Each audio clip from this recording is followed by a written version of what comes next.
চলুন আমরা জেনে নেই কিভাবে আমরা খুব সহজেই ডায়রিয়াকে দূরে রাখতে পারি। প্রথমে হাত ধোয়া।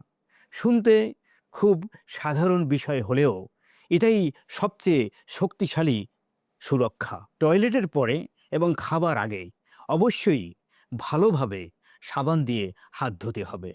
শুধু পানি দিয়ে হাত ভেজানো নয়, কমপক্ষে ২০ সেকেন্ড সাবান দিয়ে ভালোভাবে হাত পরিষ্কার করুন। সঠিকভাবে হাত ধোয়া শুধু আপনাকে নয়, আপনার পরিবারকে এবং আপনার শিশুকেও বড় বিপদ থেকে বাঁচাতে পারে। দ্বিতীয়ত পানি।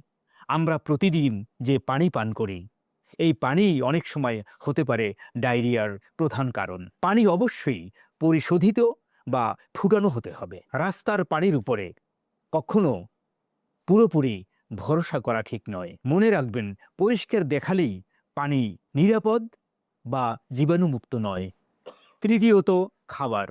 গরম এবং সদ্য রান্না করা খাবারই সবচেয়ে নিরাপদ।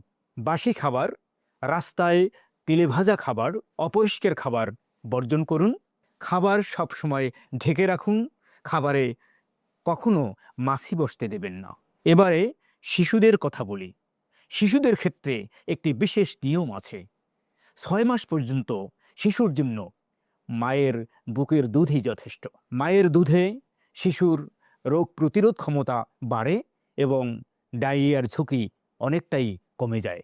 মনে রাখবেন, আজকের একটি ছোট সচেতনতা আপনাকে এবং আপনার পরিবারকে বড় বিপদ থেকে বাঁচাতে পারে। ডায়রিয়া প্রতিরোধ করা মানে শুধু একটি রোগ এড়ানো নয়, এটা মানে আপনার শিশুর হাসি রক্ষা করা এবং আপনার বৃদ্ধ বাবা মায়ের নিরাপত্তা দান করা।